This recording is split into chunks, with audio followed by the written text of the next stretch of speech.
If a bird never knew that it had wings, how could it know that it could not only fly, but that it could soar? If a fish never knew that it was born or birthed with a set of gills, how could it know that it could not only breathe, but that it can also survive underwater? If a lion was never exposed to the power or impact of its roar, also known as its voice, how would it know that it had the potential or the capacity to be the king or the queen of the jungle? How would any of these creatures or animals know who they were if they were never exposed to their secret weapon for survival, or I like to call it their gift, that thing that they use to help push through and navigate their habitats and their communities and their environments? How would they know they were never birthed with those things? How would they know who they were if they were never exposed to those secret weapons and those gifts and those talents? One of my favorite kind of movies are those survival movies or superhero movies, or the movies where there are characters and they're living this beautiful, comfortable life. Everything is easy. Technology makes things easy. They're just driving to work, playing music. It is a great mood. Everything is so comfortable and beautiful. And usually what the writer or the director of the movie does, they focus on this one particular character who has a weakness or a deficit. They're deficient in an area, and they want you to see them as the main character for the movie. Eventually, as the movie goes on, there's some kind of natural disaster or catastrophe, or whether it's in the community or whether it's worldly or whether it's in their home, like a financial kind of situation where everyone is stripped from their comfort zone. They now have to force to adapt to a new way of living. And usually in these movies, there are the weak ones are the ones who dwindle and die, and the strong ones are the ones who survive. But it's that one character, that weak character who seems weak in the beginning, or like he or she is missing something, but by the end of the movie, they're like strong. They start noticing gifts and things about themselves that they never knew that they had. And in the movie, people were saying things like, wow, you've changed. You've grown, like you're different. And I'm like, no, there's not that they are different. It's not that they've changed. It's just that he or she finally figured out who he or she was created to be. They finally found their gift. They finally found their weapon for survival. They finally found their wings, their roar, and their gills. And my thought as an educator is, what if we can take that mindset of exposing or of allowing challenges to be able to bring you in this new sense of identity? What if we can take that and we bring it into the classroom with our kids? And I'm not saying have the classroom participate in Hunger Games and make everyone just fight for his or her life. What I'm saying is, what if we take the mindset of that academics is more spiritual than what we think it is? We have to be able to get kids to be exposed to their wings, to their gills, to their roars. We have to be able to dig inside of them and show them, like, hey, look what you're birthed with.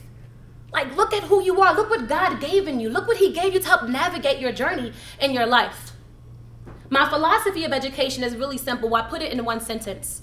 It says, what if we can take the academics, the Common Core standards, and we integrate it with the inner core? And if we take the Common Core teaching and we integrate it with the inner core of teaching, we can create magic and true lifelong learners. That's my philosophy. I believe that it's every educator's job, or anybody who's responsible over a group of students or a group of children, or anyone who's a teacher of teachers who are responsible for a group of children, to be able to get them to see that the work that they do goes beyond ABCs and 1, 2, 3s. It's about getting kids to be self-aware, getting them to be emotionally resilient, getting them to see, like, hey, you are birthed with a purpose. That despite what your trauma says, despite what society says, despite what your thoughts tell you, you have a purpose for being and for living. Like, you can do anything you put your mind to. Now, a lot of times what makes it challenging is kids are coming to our classrooms and they're filled with trauma. They're filled with much trauma. In my particular years of teaching, I've been teaching for about 10 years. I've had kids who've experienced realities that I couldn't even fathom as an adult. And that's the God honest truth. I've had kids who are living adult lives at the age of 6 or 7 years old. And our kids are dealing with trauma, not even just trauma, they're dealing with poverty, and not even just poverty in their communities, but poverty within themselves, like depression, low self-esteem, anxiety, feelings of not feeling worthy. They're dealing with traumas such as neglect. They have bullying. Maybe they're divorced parents. Maybe they're dealing with a dead dog. Our kids are even dealing with their sexuality. They don't even know who they are. And as a result of these traumas, it's like staring them in the face. They have no idea of their weapon, of their secret gift, of their tool that they can use to be able to navigate their journeys in life. And their gift that they have inside of them, it's buried underneath a bullying. It's buried underneath the poverty. It's buried underneath the negative self-doubt. And I believe that it's our job as educators to be able to just dig down in the pits of their bellies and expose them to their greatness. Like, yo, look at who you are.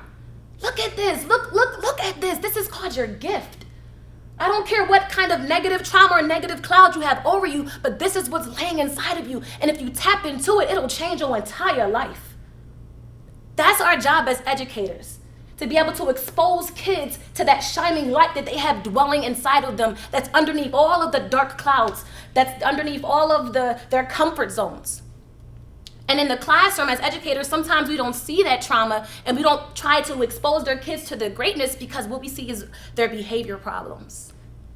And what we have to realize is that behavior sometimes or many times is a result of their trauma. So I urge every educator to just think about your teaching spiritually. Now, I don't know what your religion is, and when I mean spiritually, I'm talking about looking at education as a core. Speaking to kids here. Kids don't need us for ABCs. They don't need us for 1, 2, 3s. They don't need us, well, they do, don't get fired. They need you for academics, but what they really need you is they need you to be able to speak to them. Let them know that you were birthed with a purpose. You were born for a reason. You can do anything you put your mind to. You are not the mistake that your father made. You are not the annoyance that your mother says you are. You are not purposeless. You do have wings. You do have a voice. Speak over yourself. You can breathe. You can be emotionally resilient and push through. Allow your gills to help you breathe. And that's our job as educators, to be able to motivate and push kids here so that they can excel in their life. Thank you.